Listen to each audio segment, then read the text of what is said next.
शादी से ठीक एक रात पहले हवेली के ऊपरी कमरे से आती हंसी अचानक तेज हो गई थी। वह हंसी किसी खुशी की नहीं लग रही थी। उसमें खिंचाव था, जैसे किसी ने सांस रोककर हंसना सीख लिया हो। उसी पल नीचे बरामदे में खड़ा आरव सीढ़ियों की ओर देखता रह गया। घर में और कोई नहीं था, न संगीत न मेहमान, फिर भी वह हंसी दीवारों से टकराकर पूरे घर में फैल रही थी। आरव की शादी अगले दिन होने वाली थी।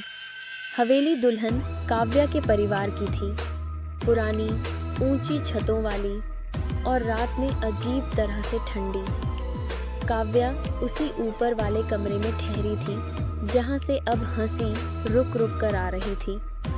आरव को याद आया कि थोड़ी देर पहले ही काव्या थकान के कारण अकेले कमरे में चली गई थी। तब उसकी चाल सामान्य थी, चेहरे पर हल्की घबराहट थी, पर कुछ असामान्य नहीं। हंसी फिर गूंजी, इस बार और पास से, जैसे सीढ़ियों के ठीक ऊपर। आरव को लगा जैसे हवा भारी हो गई हो। उसने ध्यान दिया कि हवेली की सारी घड़ियां एक ही समय पर टिक टिक करना बंद कर चुकी थी। ऊपर की बत्ती बार बार हल्की पड़ रही थी, मानो कोई परछाई उसके सामने से गुजर रही हो।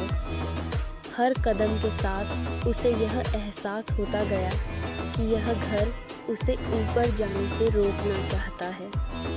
सीढ़ियों के बीच पहुंचते ही हंसी अचानक थम गई। खामोशी इतनी गहरी थी कि आरव को अपने दिल की धड़कन सुनाई देने लगी। उसे पिछले दिनों की बातें याद आने लगीं। काव्या का बार बार आईने से बचना, रात में उसका अचानक चौंक कर उठ जाना, और उस कमरे का दरवाज़ा जिसे वह हमेशा अंदर से बंद रखती थी। हवेली के बुजुर्गों की पुरानी चेतावनियां भी उसके दिमाग में उभर आईं कि इस घर में शादी से पहले दुल्हन को अकेला नहीं छोड़ते। कमरे के दरवाजे के पास पहुंचते ही ठंडी हवा ने उसे छू लिया।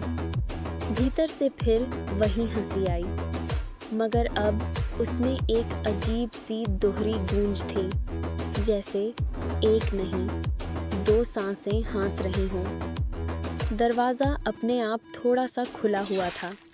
अंदर अंधेरा था, सिर्फ खिड़की से आती चांदनी फर्श पर अजीब आकृतियां बना रही थी।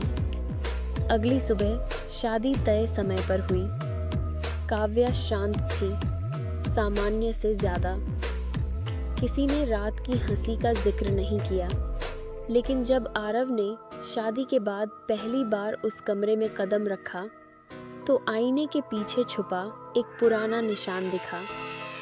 दीवार पर उकेरी गई एक तारीख, वही तारीख जब सालों पहले इसी कमरे में एक दुल्हन ने शादी से पहले खुद को ख़त्म कर लिया था।